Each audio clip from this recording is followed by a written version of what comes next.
Wow. Thank you, Gabriel Nelson Sears.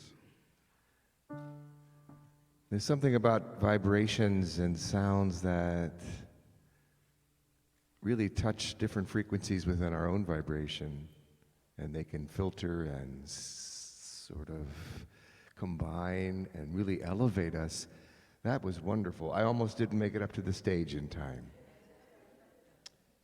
So I'm going to do a song that I've always loved, and I really didn't ever ponder some of the meanings behind it, but there are some extra meanings that I didn't consider, and I was going to look it up, but it has something a little bit more to do with implications of our afterlife. It's called Moonshadow by Cat Stevens, and there's a line in it which indicates that.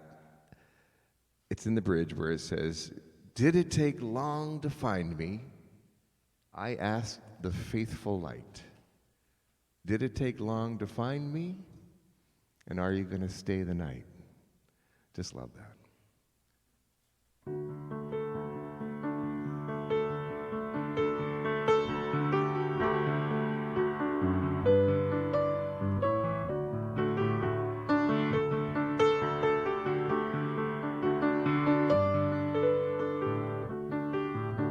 Yes, I'm being followed by a moon shadow, moon shadow, moon shadow, leaping and hopping on a moon shadow, moon shadow, moon shadow. And if I ever lose my hands, lose my plow, lose my land, oh, if I ever lose my hands, oh, I won't have to work no more. And if I ever lose my eyes, all my colors all run dry. Yes, if I ever lose my eyes, oh, if I won't have to cry no more.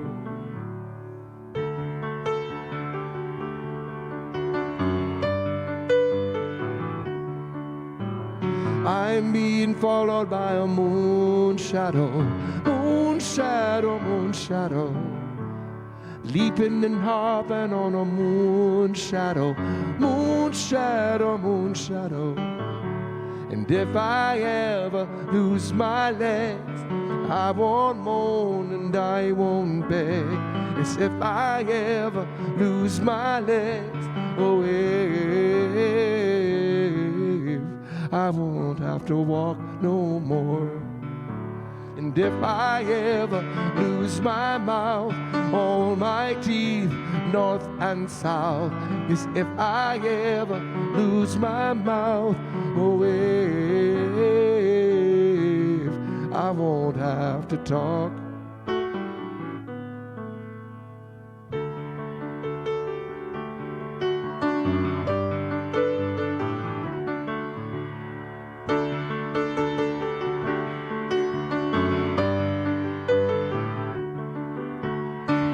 Take long to find me, I asked the faithful light. Did it take long to find me? And are you gonna stay the night?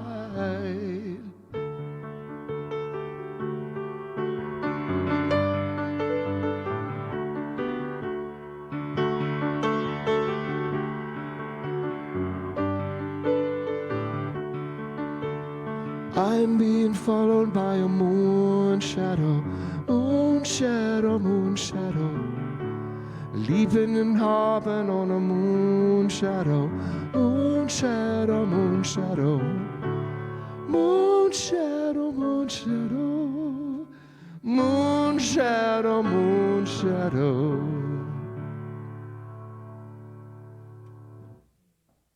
Thank you. Good morning. I'm Reverend Dr. Susie Shadle. I welcome you to Unity of Sarasota, where something good and wonderful and a little shadowy occasionally is going on. I want to take a moment, first of all, to thank Gabriel Nelson Sears for that fabulous meditation. Thank you. If you didn't make it in time, you only caught the tail end of it. Next Sunday for the meditation, Gabriel and the students that he works with this week will be doing the meditation from 10 until the service starts. So please come, tell your friends, because it's really, I feel like I'm ready for the week now. I've been bathed in healing sound. So thank you so much for that. And thank you for Moon Shadow. I'm going to say a little bit more about that when I get to my talk, but it's a very meaningful song. And I think a lot of times, back in the day when it first came out, a lot of us sang along to it. We had no idea what we were singing. Right? No, yeah. absolutely. How many songs have we done that to? But it's deeply meaningful, and it came at a time that was deeply meaningful in Cat Stevens' life, who is now known as Yusuf Islam, when he made his conversion to the Islamic faith. So anyway, we'll talk more about that, but thank you for doing that. Appreciate it. No, my pleasure. Yeah, appreciate that. Okay, so just know this, that Unity of Sarasota is a beacon of light and love, opening minds, touching hearts, and transforming lives. That is who we are individually, and that is who we are as a community. I'm going to ask for you to recite that with me. You ready?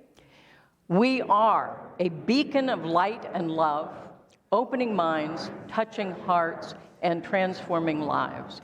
And this is who we can be 24/7, everywhere we are. We can be that beacon of light and love, really making a difference in the world and helping to create a world better than the one we found when we got here.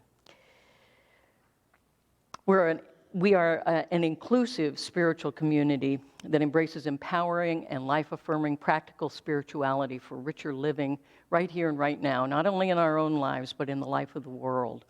And so I invite you to be part of joining us with the Unity Movement worldwide and creating a world that works for all.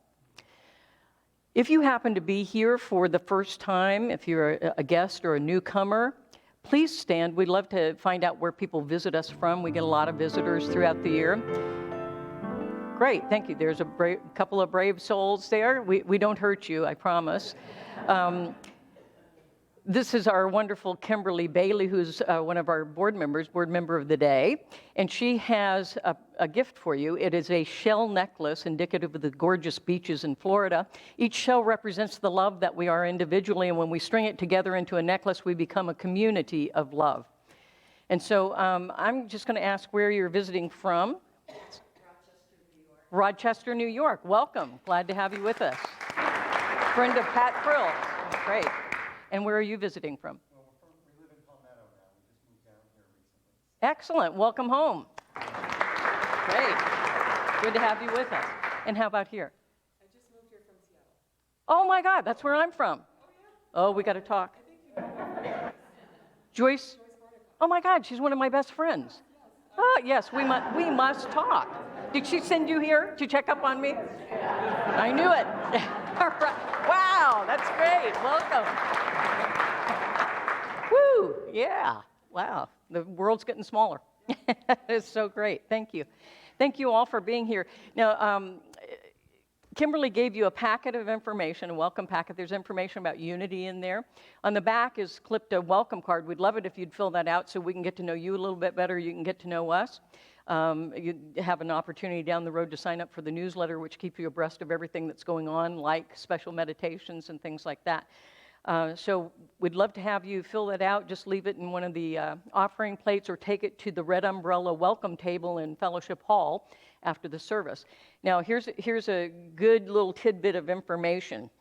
You're going to want to put that necklace around your neck because what that means is you have first-in-line privileges at Fellowship Hall for the hospitality, and there's food today, for sure. So you're going to want to wear that, You know, what astounds me is that nobody's figured out if they wear it every Sunday, they'd have first, you know what I'm saying? Maybe I'm the only one who thinks like that, I don't know. So anyway, welcome. Wherever you may be in your spiritual journey, you are most welcome here because it makes our journey more powerful when we walk it together. And so you are welcome here whether you're here physically or whether you're joining us on our live stream on our website, unityofsarasota.org. Let's wave to those folks. Hey, guys, we feel your energy.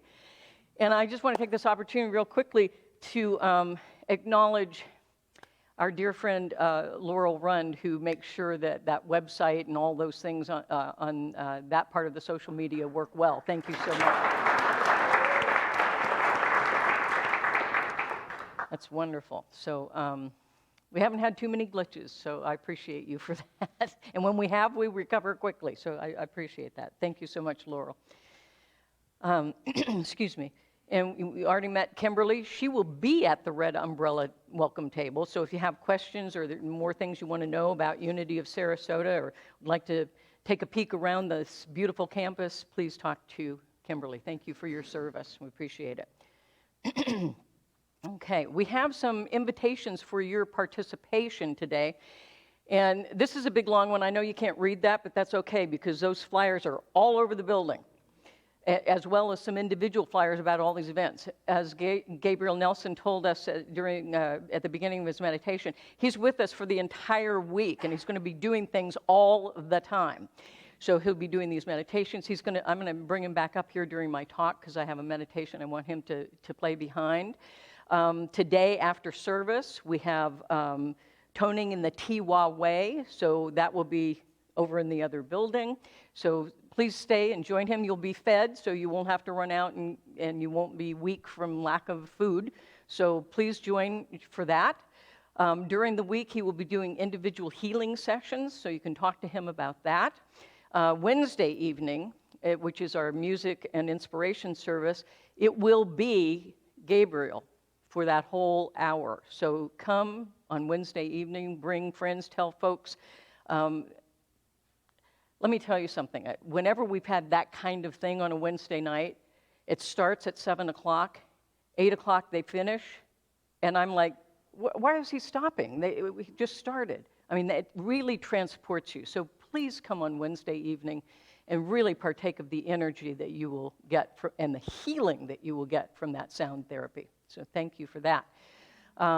He's also got, he's going to be teaching other folks how to do these singing bowls, and those folks will be joining him for the meditation next Sunday morning.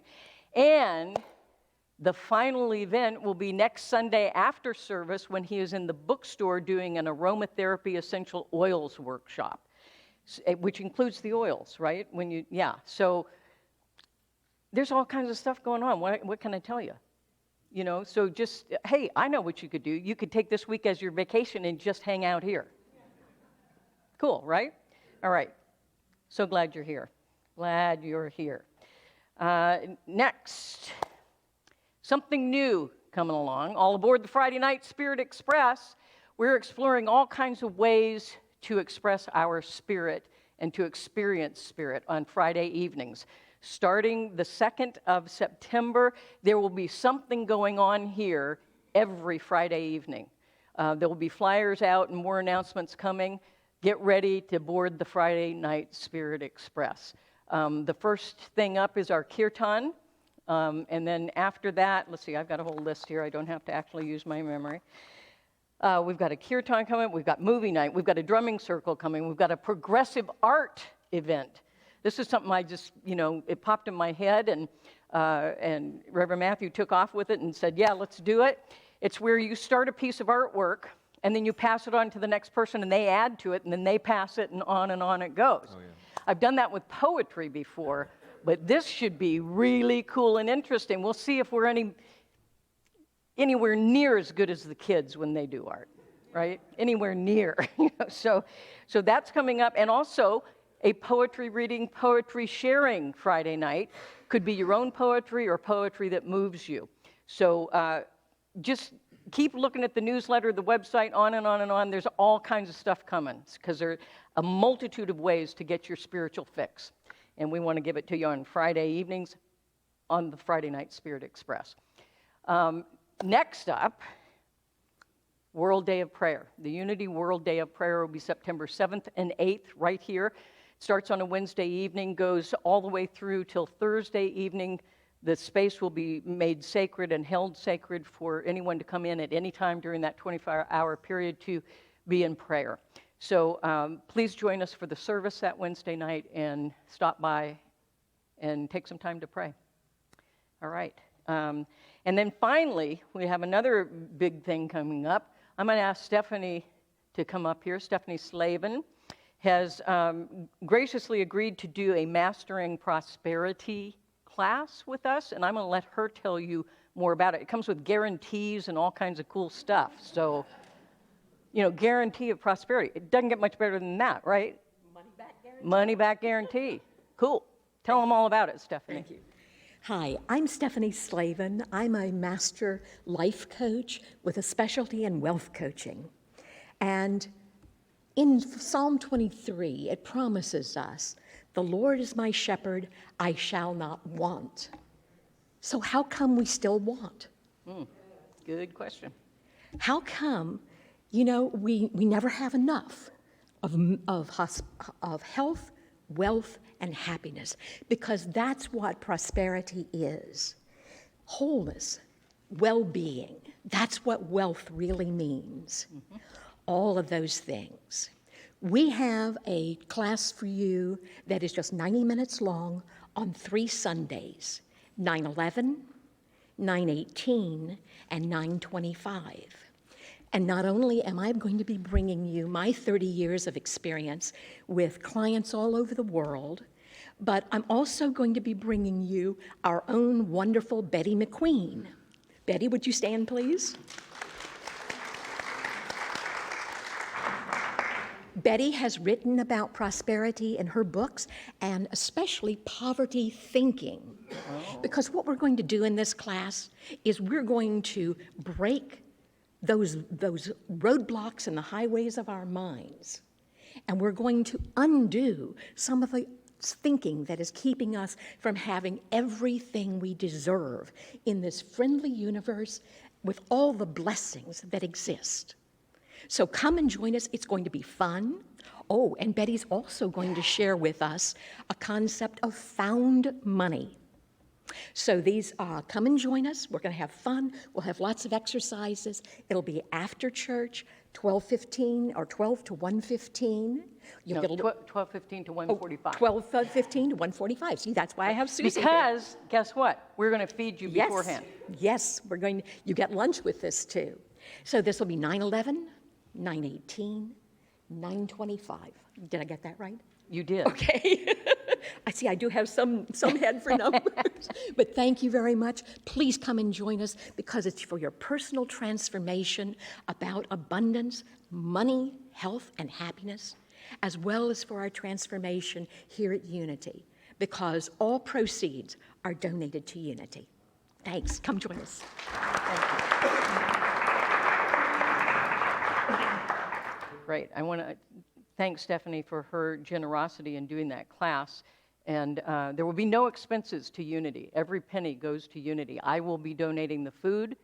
Stephanie's donating, and Betty are donating their expertise and their love and their power. So thank you so much for that. You would be crazy not to come. Am I allowed to say that in church? You would be crazy if, yeah, okay.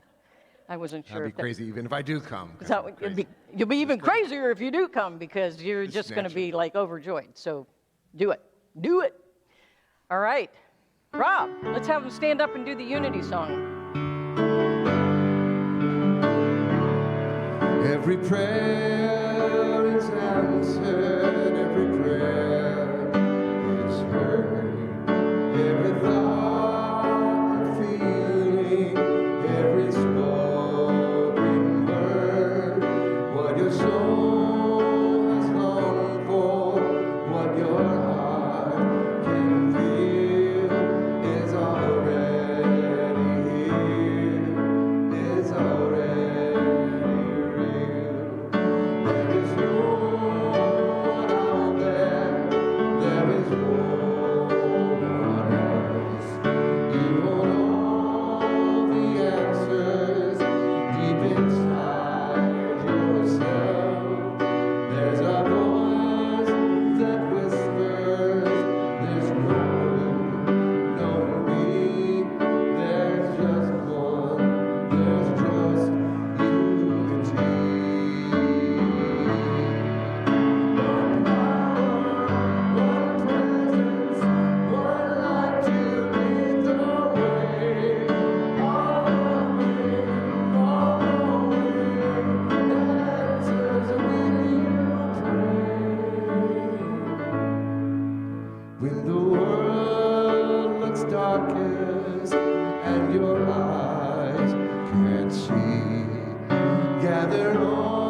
troubles, give them all to me. I am always with you.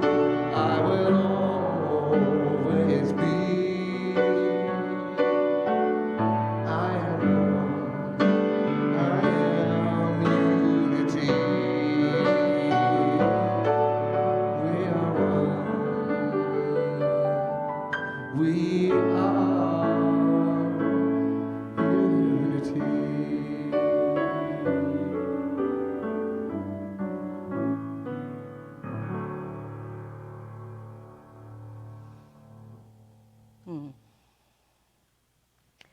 I invite you to relax into your seat, get comfortable, sink into your chair, and imagine that it is the wholeness of Father, Mother, God, Spirit holding you, lifting you, supporting you in every way.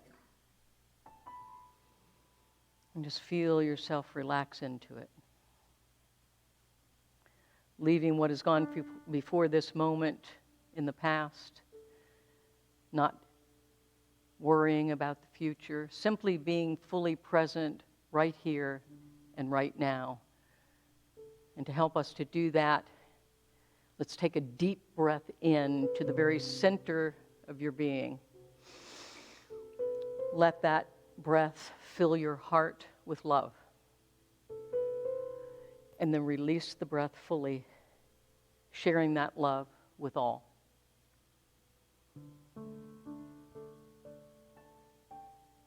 Taking this opportunity to be grateful, to be in the presence of Spirit and the presence of one another.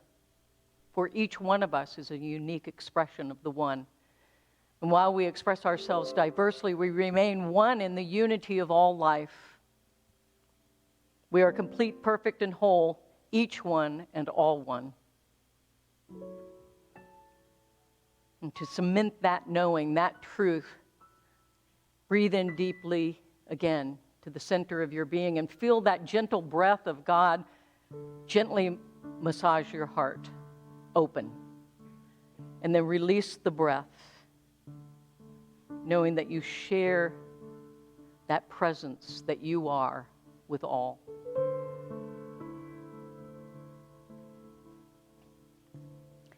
And finally, one more deep breath in, knowing that as we breathe in the inspiration of Spirit, the breath of Spirit. And as we are filled with inspiration, we allow that breath then to move out fully, sharing that inspiration with all whom we meet. And so each time that we allow ourselves to be conscious of breathing in deeply and exhaling fully, we are reminded that we are always in the divine flow and circulation of the goodness of God. It is always so. And when we are conscious of it, it is yet more powerful.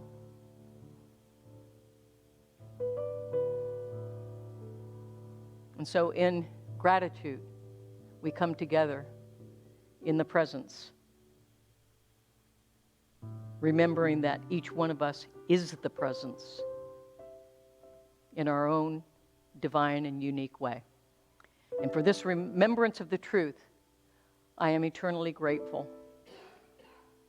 And so it is, and together we say, thank God within and all around us. Amen. And so this is our opportunity to state our statement of being. And so together, there is only one presence and one power in the universe and in my life. God, who is perfect life, perfect intelligence, perfect love, and perfect substance. I am an individualized expression of God. You are an individualized expression of God. We are individualized expressions of God.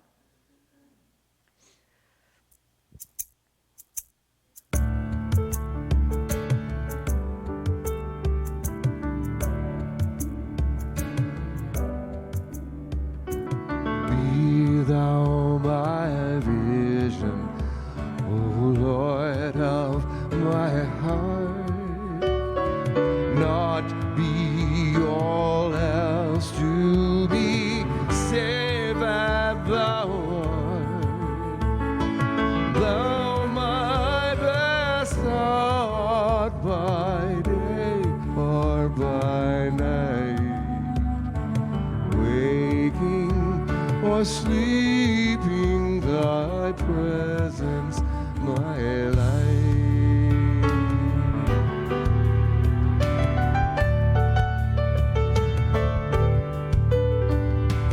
Be thou my wisdom, and thou my true word. I ever with thee, and thou with me, Lord. Thou my great Father, and my true Son. Thou in me dwelling, and I with thee one.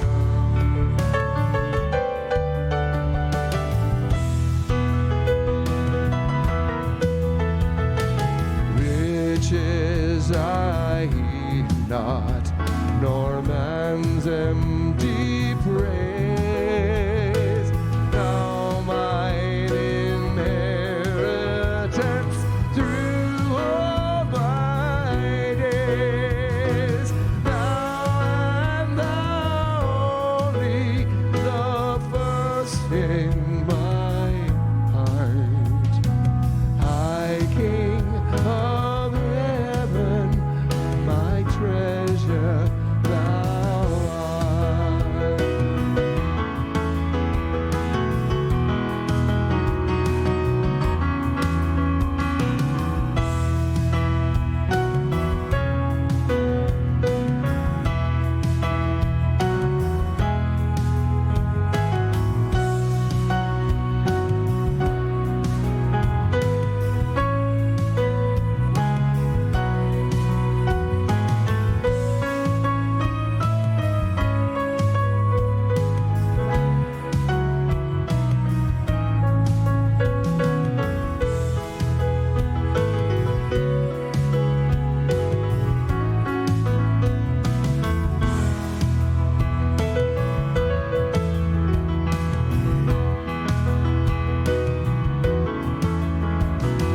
High King of heaven, when the battle is done, grant heaven's joy to me, O bright heaven's Son. Christ of my own heart, whatever befall, still be my vision, O ruler of all.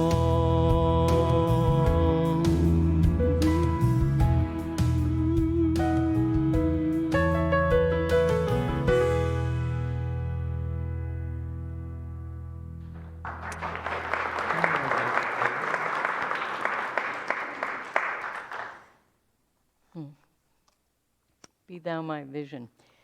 You know, when you just say something about that, when I think of, you know, it's a very traditional hymn. However, when I think of that, I really think of how powerful our human experience can be when we allow ourselves to fully experience and express God's vision for our lives. That we listen deeply to catch God's vision for our lives, and then to be able to express that vision as our lives. So it's a very powerful presence if we allow it and open ourselves to it in mind and soul and heart. So I highly recommend it. Okay, so as is our custom, I'm going to ask you to recite our core value affirmation with me, please. We experience and express love and compassion as deep emotional, spiritual connection, caring, kindness, and empathy.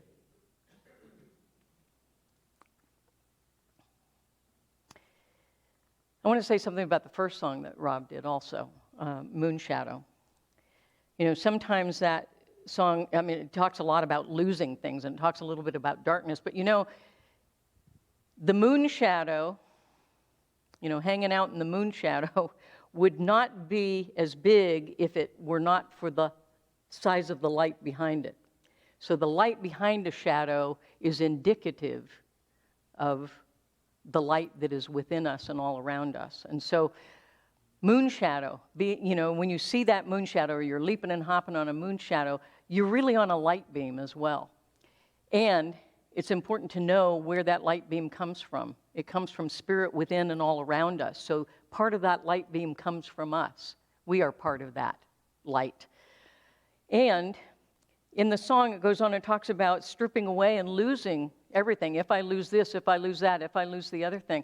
But the reality is, if we lost all of those outer trappings, it doesn't matter, because what is essential is immortal and eternal. What is essential is the light within us. That, and the love that is held in our hearts, that's essential. Everything else can go. But when we have that light within, it's okay. We're okay. That's where life exists. But you didn't know Cat Stevens was talking about that when he wrote it, huh? Huh? Yeah, well, he did. He was a very creative guy. So I've been asking for this entire month of August. I forgot what month we're in, August. I've asked that we really focus our intention and our consciousness on youth and families, so that we will have someone to leave this legacy of unity of Sarasota to. I don't know if you've noticed, but all of us are getting just a little bit older. I'm not saying old, I'm just saying older. We're all older than we were even a week ago. And we will continue to do that. I have not seen that doesn't happen yet. So it would be really great if we were attracting young families with young kids, or middle school kids, or teenage kids, that we can lead or leave this legacy to. So, someone left it to us. It's only right that we leave it to others. And so part of my effort has been to explore the parables of the Little Prince, which is a story by Antoine de Saint-Exupéry. And he even says that this story was really written for grown-ups in hopes that we can rediscover our kid wisdom, our imagination, and our dreams and our innocence. Too many of us have lost that. We've lost touch with it. It's there. We've just lost touch. And so, we're too busy looking at the shadow instead of the light. And so let's look at the light. I've often said here of our children that I see children as the wisdom keepers of our present moment. Not our future, but our present moment. They are our wisdom keepers, helping us to remember that wisdom that lives within us, that innocence of childhood. And so the story that we've been using, for those of you who are not familiar with it and haven't been here, the story is really about this little prince who's from a small planet, and he does a lot of exploring, but he befriends a pilot who has crashed his plane in the middle of the Sahara Desert.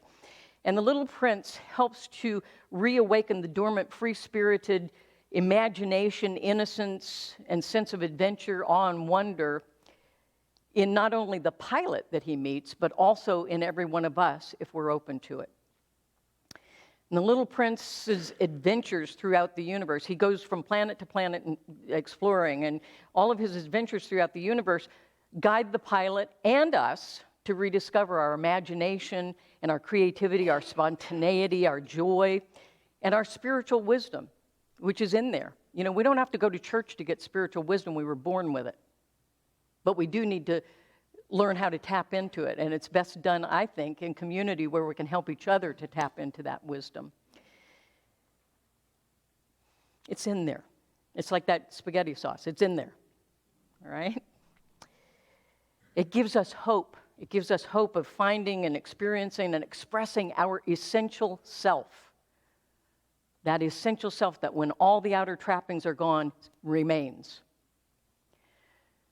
So it's an important book. I think it should be required reading of all grown-ups. So the little prince, as you may recall, has visited like 6 other planets and met some very strange grown-ups along the way. And finally, one of the last people he meets is a geographer who recommends that he take a trip to Earth because Earth is very big, lots of people, and an interesting place. And so, indeed, the little prince arrives on Earth, and he lands in the middle of a desert, and he is surprised that there are no people. May we see the desert, David? There he is. There he is in the middle of the desert. And he's like, where are all the people that I heard about? But he does meet a snake. If you look really, really closely, there's a little snake curled up just to his right there with him. And so he meets the snake, and the little snake tells the little prince, he is on Earth, and he's in the Sahara Desert. And he does say that the Earth is very, very big, and there are lots of people, but very few people in the desert. Very few people in the desert. And so the snake then goes on to tell him that his poisonous bite could send the little prince back into the heavens with just one little nip.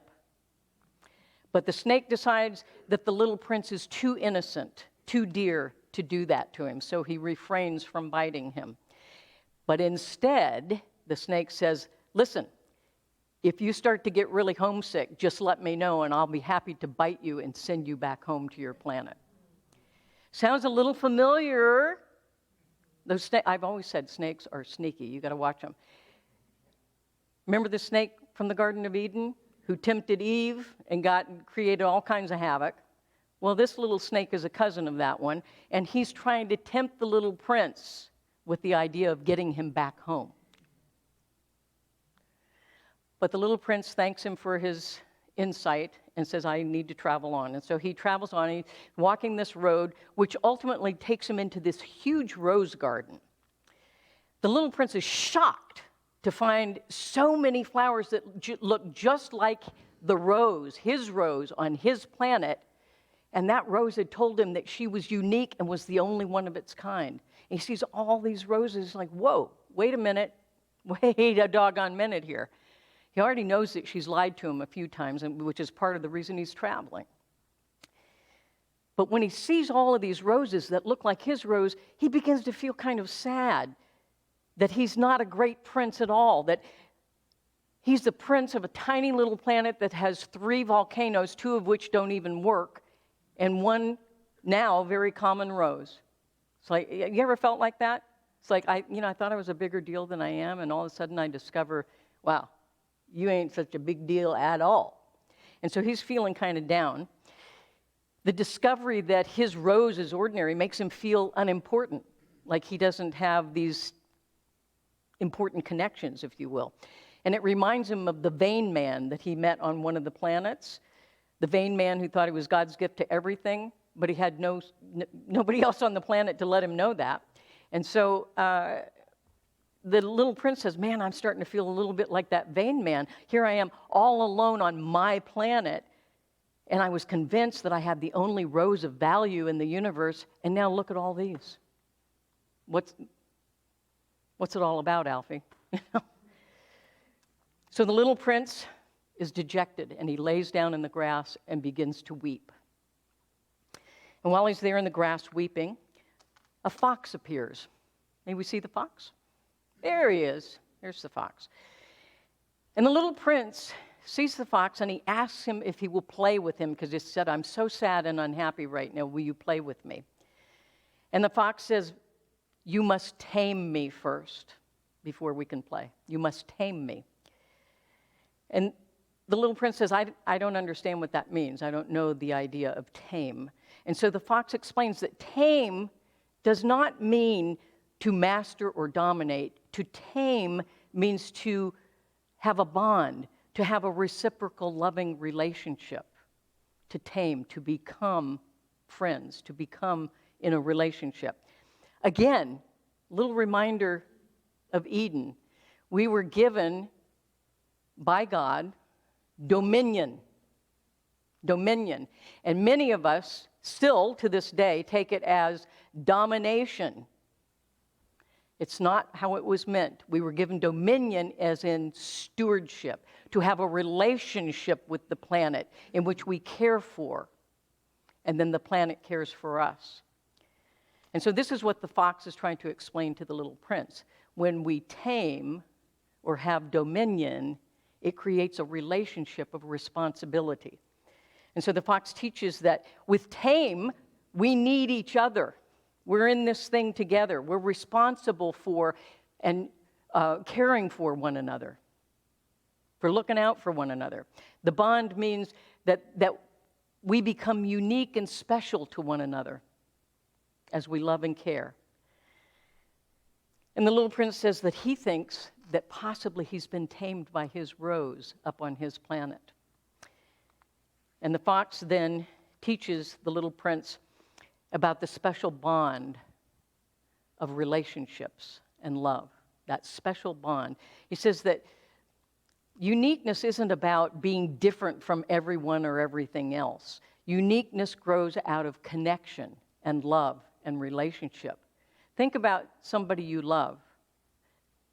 What makes them special and unique to you is the very fact that you love them, that you care for them, that you're responsible for them. That's what makes them special and unique. They may be the most ordinary person in the world, but not to you. I remember that with my dad. I thought I was a major screw-up. My dad thought I was unique and special, and I could feel that from him. And you know what? It made me grow into that uniqueness and specialness. It drew me in. I hope to God you have somebody like that in your life, or you're somebody like that in someone else's life. The little fox shares that his own life is kind of boring and meaningless. It never changes. He said it's always the same thing. I hunt chickens and people hunt me. And then we just repeat the cycle over and over and over again. And so he asked the little prince to tame him so that his life would be more meaningful. He said, my life will be more meaningful if you tame me, because then I'll be unique and special to you. And I'll have greater meaning than just chasing chickens or running away from humans. He said, then that meaning in my life will be that I will have footsteps to look forward to rather than footsteps to run from. And so the little prince tames the fox, and they begin to build this bond and friendship of love. The little prince thanks him for this great insight and lesson, but he said, I need to leave and continue my journey. And the fox says, well, when you do leave, and I know you will, I will cry. I will cry. But the pain of goodbye is all worth it to have had this friendship and this love from you. And he said, every time I see wheat blowing in the wind, it will always remind me of your golden hair and our friendship. And I'll have that love inside of me. He said, but before you go, little prince, go back to the rose garden. He says, visit the rose garden again to see why your rose is so special. You'll learn why your rose is so special. And so the little prince goes and spends time in the rose garden again, and he realizes that his rose is unique to him because he cares for it and he loves it. So it is unique. It is different from all the other roses in the garden. The geographer had told him that the rose was unimportant because it was ephemeral. But for the little prince, the very fact that it's ephemeral makes it even more special, because it won't be there forever, because the rose will die. And so the prince realizes that he must love the rose while he can, and that eventually he must go back to his planet to take care of her. So the little prince comes back to the fox to say goodbye, and the fox teaches him a very important, essential truth. It is only with the heart that one can see rightly. What is essential is invisible to the eye. The house, the stars, the desert that gives them their beauty is something that is invisible. And no grown-up will ever understand that this is a matter of so much importance. It's the time that you spent on your rose that makes your rose so important. You become responsible for what you've tamed. You are responsible for your rose. Let's see the prince and his rose. There they are. So it's really not what we see with our outer eyes, the superficial. It's what we see with our inner eyes. You talked about that in your meditation, that, close your outer eyes and open your inner eyes. It's what we see with our inner eyes, with the eyes of God, that is essential. That's what's essential. We look so much at what we apprehend with our 5 physical senses, and that's just an ephemeral experience, friends. What's essential and what is eternal is what is within us and within those we meet. So it's important that we open those inner eyes and see within and see one another within, that we tame one another, that we care for. And so the little prince journeys on just a bit, and he meets a railroad switchman who switches tracks as the trains shuttle people back and forth from one location to another. And he explains to the little prince that people seem to always want to be where they're not. Not real happy to be where I am, so I'm going to go somewhere else. For those of you in 12-step, you'll know it's called a geographical. It's like, wow, things are pinching me here. I think I'll move across the country. That'll solve it. So a lot of humans are getting the switchman to switch the tracks and send them in another direction. What he also says is that the grown-ups are mostly asleep and yawning while they're on the train, don't even notice what they're passing by. It's only the kids that look out the window and really take in the journey. And so the little prince says, yes, only the children seem to know what they're looking for. Kids understand that the exploration is more important sometimes than the destination. Kids' curiosity and openness appreciates the experiences and the connection with the world. So we used to be like that. Remember how curious we were and how engaged we were? We can be that again.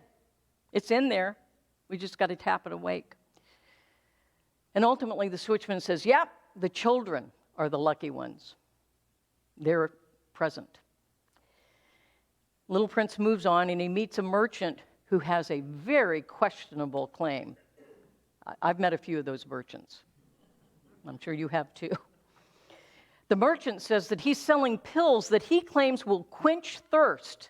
And he said, and here's the real bargain. It'll save you 53 minutes a day. Because you won't have to, because that takes so much time.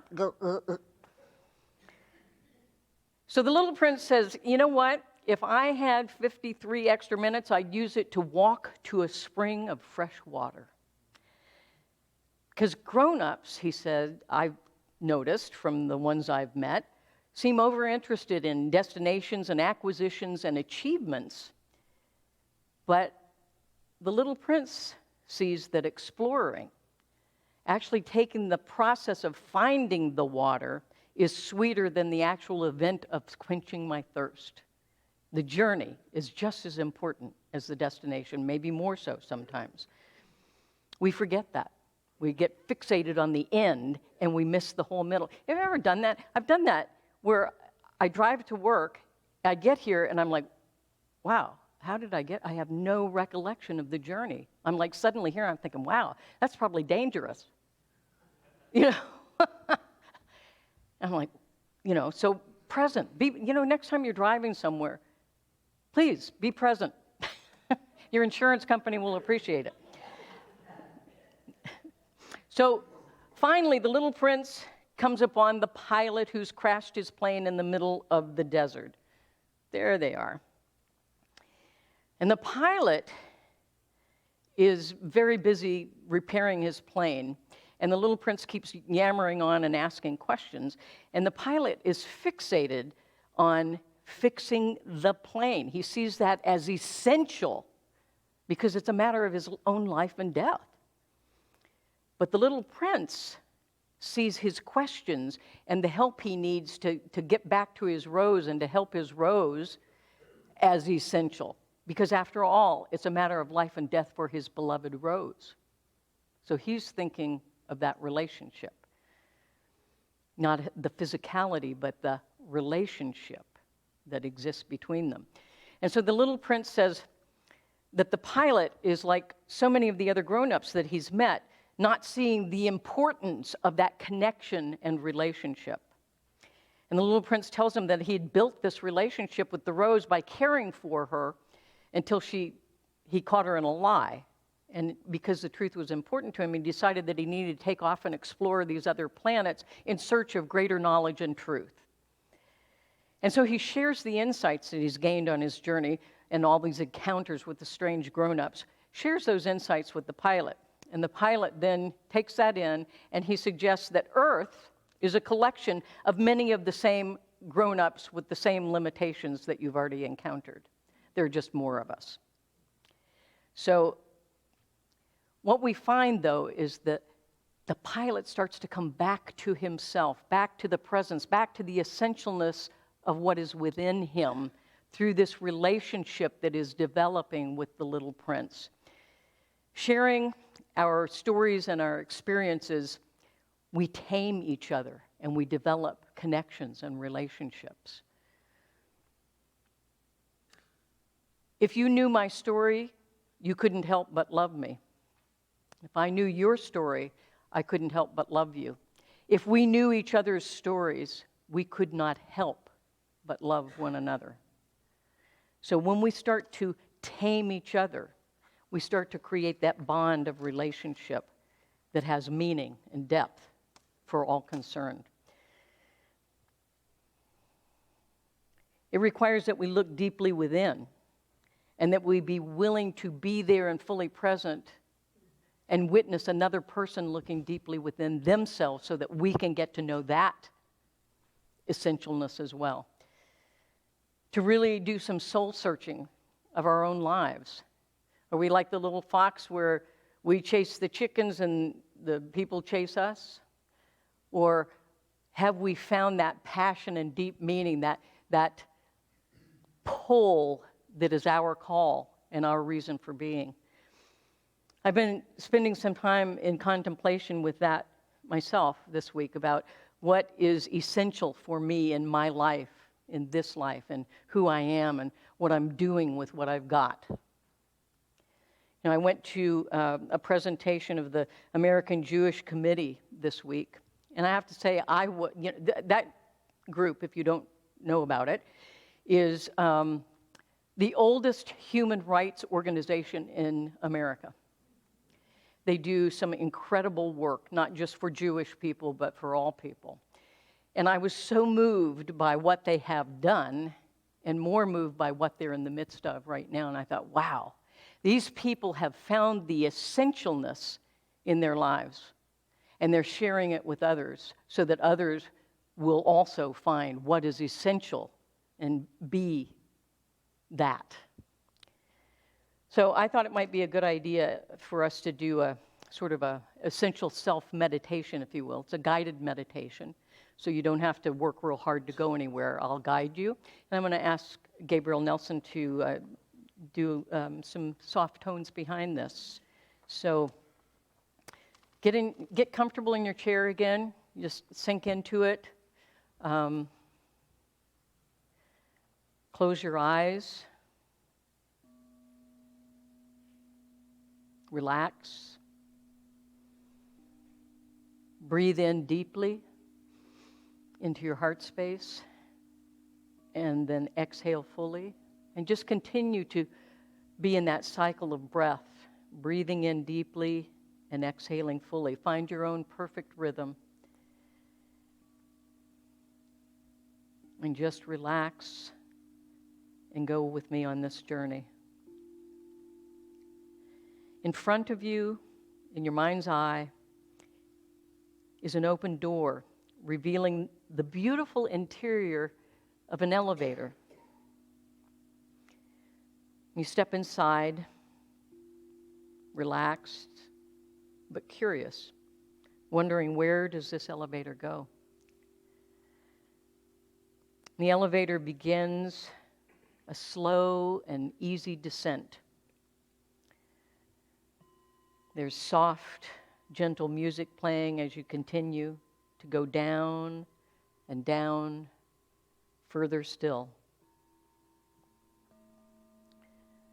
You're relaxed. There's no fear. You're completely content, feeling safe and secure that you are on a marvelous journey. And feel the elevator slowly come to a stop. And as it does, the doors open, revealing a large room.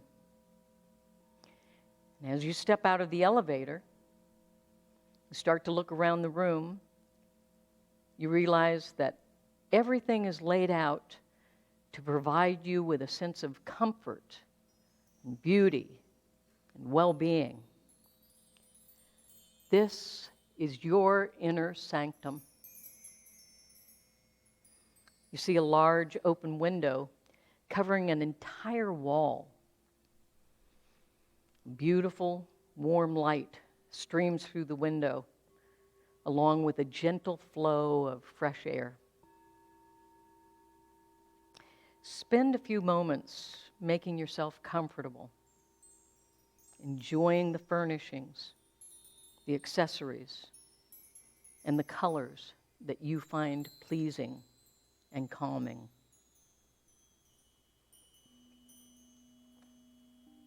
Just sit in the silence and take it in.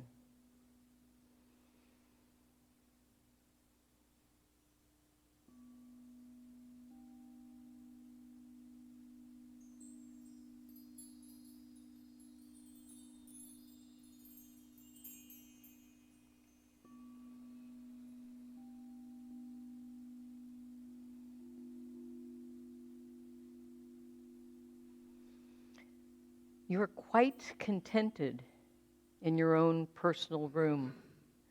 You look around, enjoying the warmth and the peacefulness of this environment, when you realize that the light coming in through the window is getting more and more brilliant.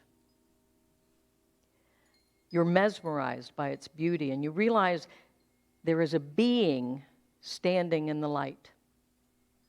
It slowly begins to enter your room through the window. You feel peaceful and excited to meet this being. The light is warm and inviting, and now the being is with you in your room. You realize this is a being of pure, absolute love. No harm or fear could exist near it. Those negative qualities would be consumed by the compassion emanating from this being. This being is your essential self. It is you at your essence. You spend a moment absorbing the light and love coming from this reflection of your true self.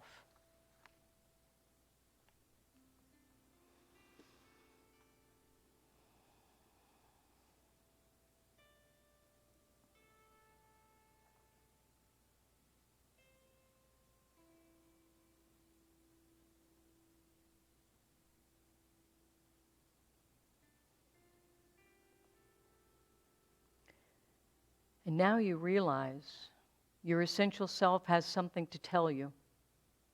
It wants to share with you something of great importance. It tells you, I have been with you always and know you better than you know yourself. I have been here through all your failures and successes. I have stood beside you throughout your life, and I will always be there with you. I am all the goodness and brilliant light within you. I am only capable of loving. I would like to share with you what it is that you are at your essence. And you listen while your essential self reveals your deeper self to you. Listen for whatever may be heard or suggested. It hints at your depth, the depth of your essential self. Your essential self may also share images with your conscious mind. Be open to whatever comes up. Trust your knowing. Be patient. Notice what enters your mind. Listen to your essential self.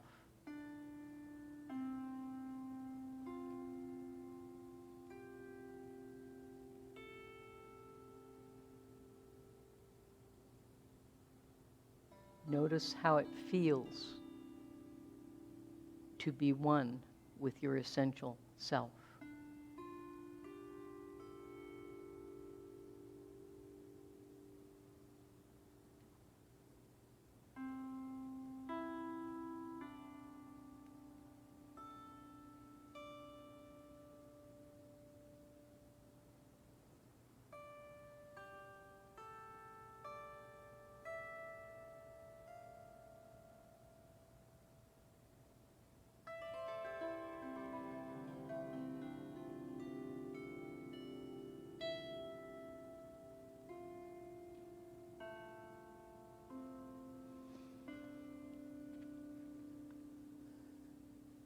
Notice the calm and the sense of peace,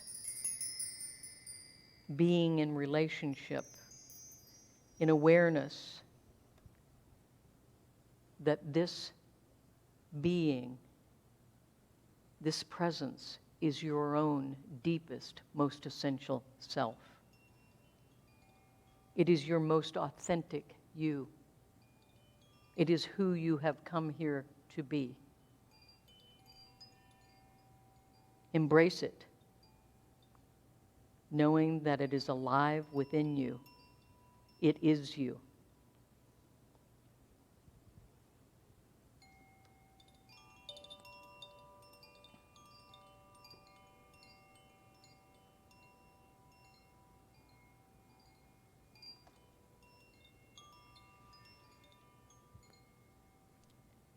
You leave this room contented and re-enter the elevator. You begin to ascend again to your conscious mind, knowing that your room and your essential self are always there, ready to be visited again at any time. The elevator gently comes to rest again.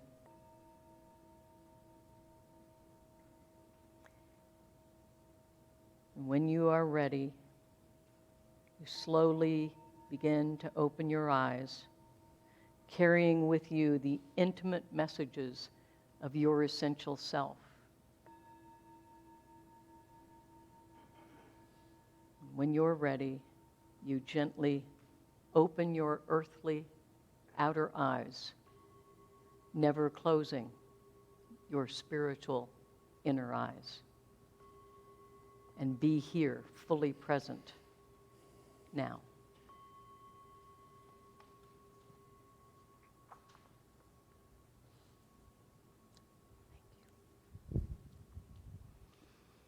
Blessings on your journey of knowing your essential self, thereby knowing what is essential. Take the time to look deeply into the essence of self and others, and let yourself experience and express what is essential. And so it is. And together we say, thank God within and all around us.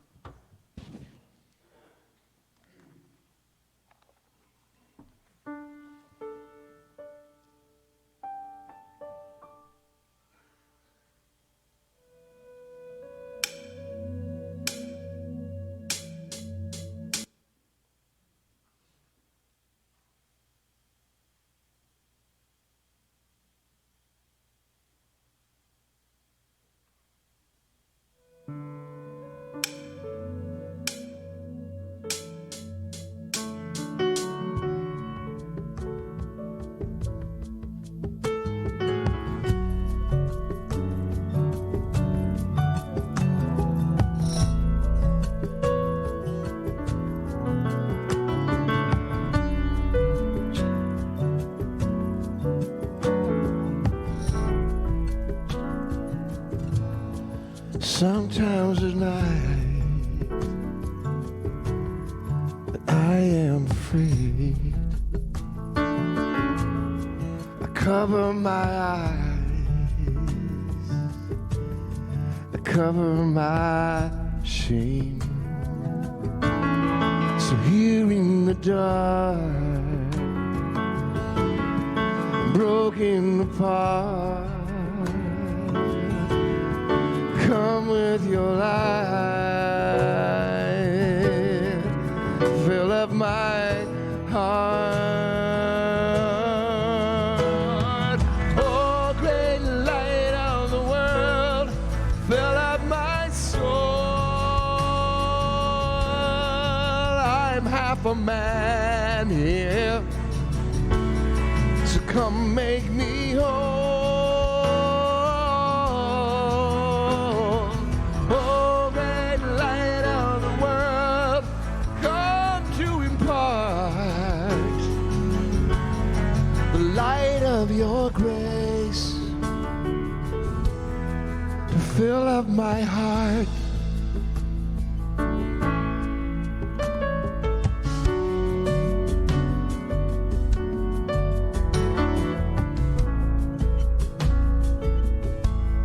The winds of this world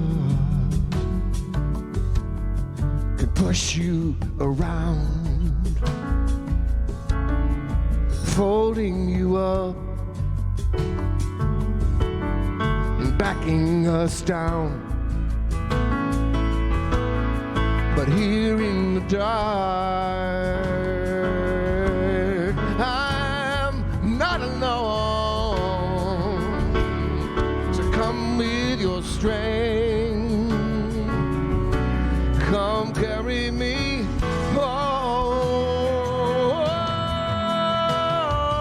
Oh, great light of the world, fill up my soul. I am half a man here, come make me whole.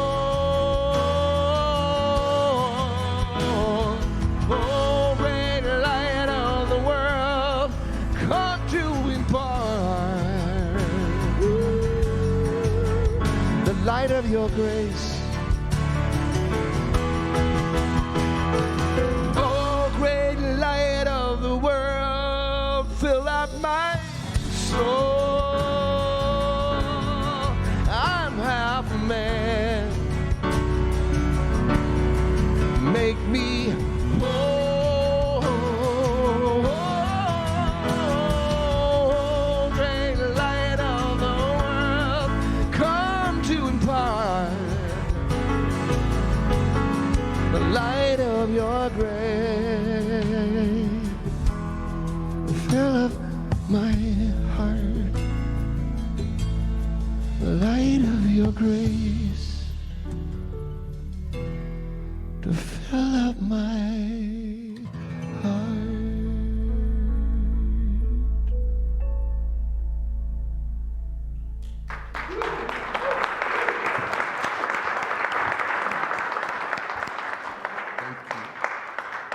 Thank you. Thank you.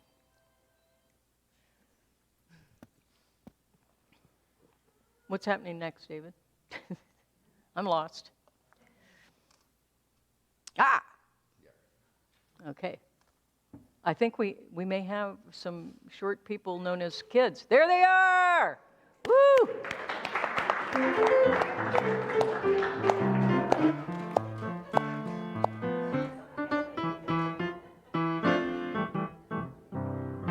There's their teacher Cheryl and Reverend Matthew.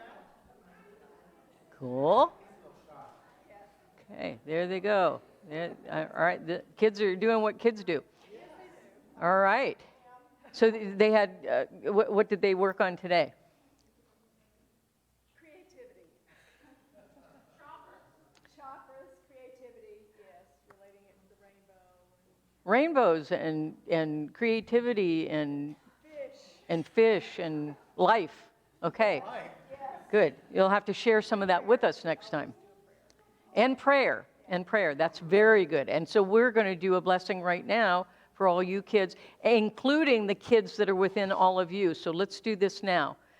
We love you, we bless you, we appreciate you, and we see the living Spirit in you. Yeah, all right. Excellent, thank you. I'm going to ask that our chaplains and ministers come forward also, please, our prayer chaplains. Speaking of prayer, the kids are in there praying. It'd be a good idea if the grown-ups prayed too. So I'm going to ask you to stand up in front of the bowls, if you would. And David back there doing slides is also a chaplain. And Reverend Amy is somewhere. Reverend Amy, where are you? I think she's getting food ready or something. She's in Fellowship Hall. So she's available for prayer as well. You know, it takes a moment for a prayer to take effect. It takes that moment of awakenedness and belief, and these folks can help you get there to know a greater possibility, a greater acquaintance of your essential self. So let's thank them for their service. They'll be here for you after service if you would like them to be in prayer with you today after service. Also, I wanted to remind you once again, Wednesday evening, fabulous meditation with Gabriel Nelson. Please come Wednesday evening, 7 p.m. It'll be even more fabulous than what some of you experienced early this morning. And then I also want to remind you that it's the third Sunday, and so we've got food back there for everybody, and then we've got Gabriel's workshop afterward. And I also want to say, once again, about Stephanie's class coming up in September. Please, there is a sign-up sheet in Fellowship Hall by the flyers for her class. Please do register so that we get enough materials made and that I get enough food, because otherwise you'll each get one cracker. So you probably want to get a little more than that. So I need to know numbers as best we can. May I also mention that each class is designed, and it's custom designed for the audience who shows up. And whether you're coming or not, there's a basket there, I put in here this morning, to get your questions about abundance, prosperity, money, health, happiness, whatever. Just drop your question in there, and then we can custom design the class to exactly what you want to know. Very cool, very cool. All right, excellent. So this is our opportunity to know that we live in an abundant universe with a generous God.